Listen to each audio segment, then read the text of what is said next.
Welcome in. It is day 62, and you're speaking with the Meeples Champion. Today we're going to be bringing in a game that is quite large. It is a Kickstarter. It is a game I've only gotten to play once, so I wish I knew it better, but I won my one game, so at the very least I must have known what I was doing at the time. It's a friend's game that let me borrow it, and I deeply regret after my one play that I didn't invest. That game is Northgard. Wow, Northgard is a big game. Now, to be fair, the box seems a lot bigger than what it really would be in stores because this was an investment for everything. So while we played the base game, there was a bunch of extra stuff in there for expansions. So obviously, at some point when I come across this on my own to get it, I'm sure I'm going to be finding that option between expansions or getting it by itself. How does this game work? The game is essentially everybody gets a hero. You get your own little army of people that you could slowly add to the board. You're getting a deck of cards that you're going to be slowly going through in a deck builder style. And you have a board that everybody is slowly trying to get out onto. You're trying to get out there so that you can gather victory points, so that you can gather resources, so that you can basically get different things that can be used as you slowly expand your armies. And whenever you get to that scoring point in the game, you see what everybody has and you get scored based on things that you're on, things that you've collected. It's an interesting one because it does push for the warfare. We played a 5-player full count game. And when we played, what was interesting was that I, the winner, participated in the absolute fewest battles. We had basically 2 little rivalries going on of skirmishes on a constant basis, and occasionally one of them would go and attack somebody to the other side, and the 4 of them kind of interacted a lot like that. I wasn't much of a threat. I wasn't scoring a lot of points on the board. I wasn't getting in the middle of anybody's area they were trying to fight for, so they kind of left me alone, and I just took advantage and slowly expanded my territory and really fought on the last couple turns to quickly grab extra stuff.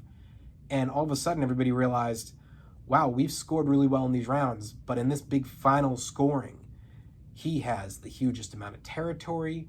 He's got a lot of scored points on the territory. He's got a lot more units. He's upgraded his cards the most, and I ended up just edging everybody out and winning. So the way of peace, not exactly something I usually go for. I tend to be the way of, the sword, and I just decimate my armies in an effort to fight. But you never know. I found a winning formula this time, so it was good for me.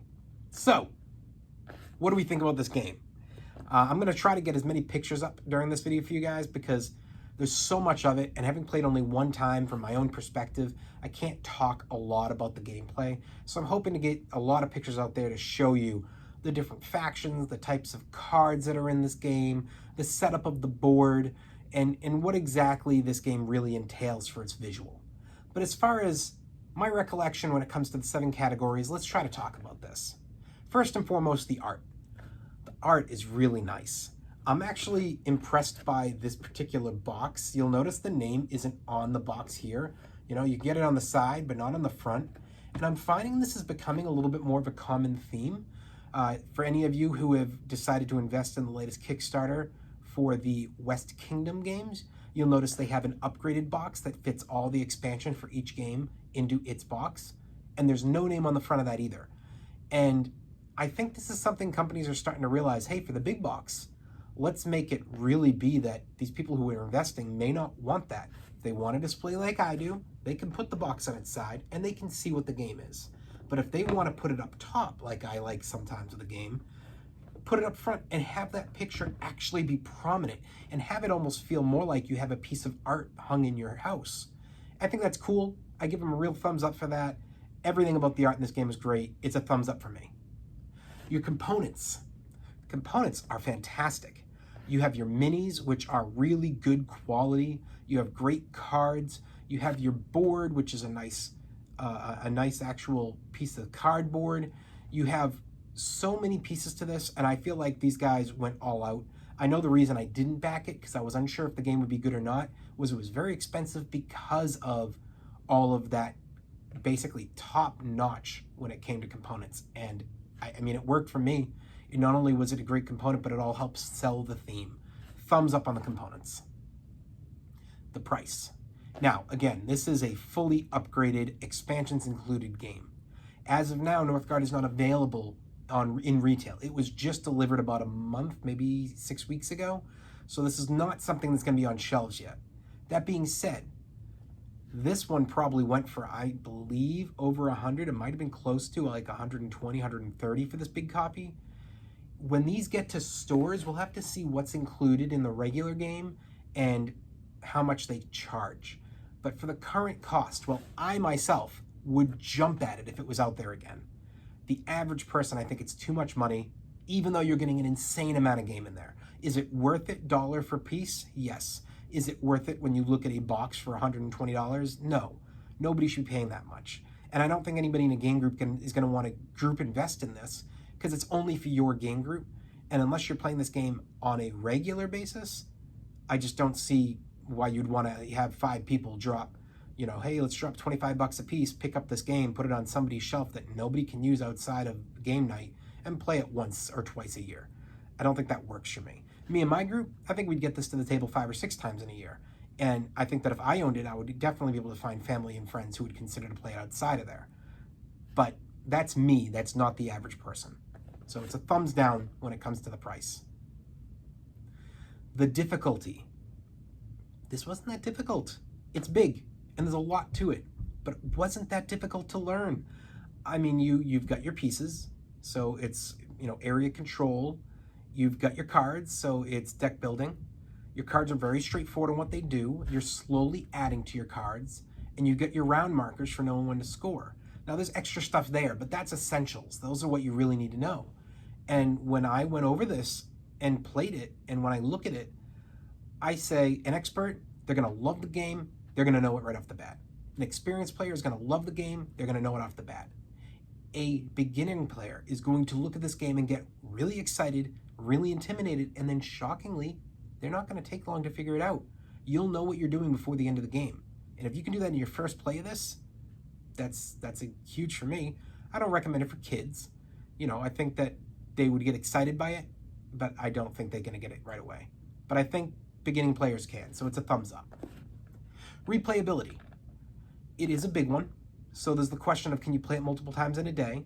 If you're the type of group that wants to get a game to the table and says, we're going to get a Saturday going, we're going to play 8 to 10 hours, yes, I think this could be played multiple times. Could this be picked multiple times in a week or month?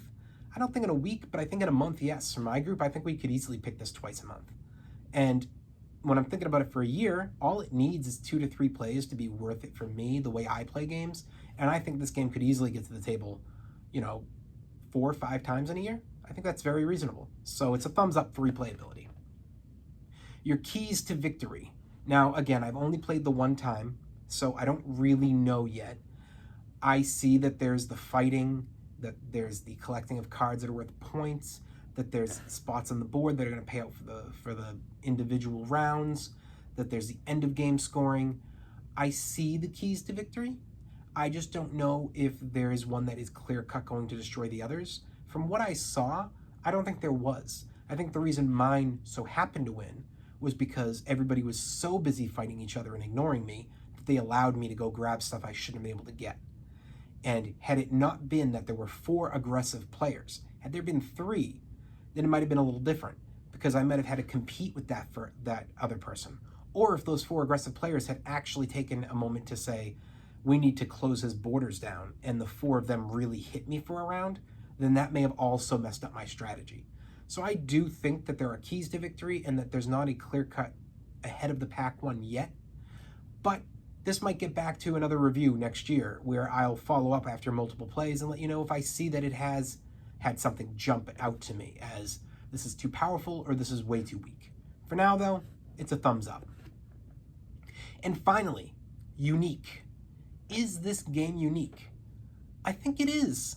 I think that the cards have a different type of, not the art, I mean the art's different, it's great, but the actual abilities that you're using, I feel like it's a little different than what I've seen in other war-based deck builders. And even there, a war-based deck builder is a rarity.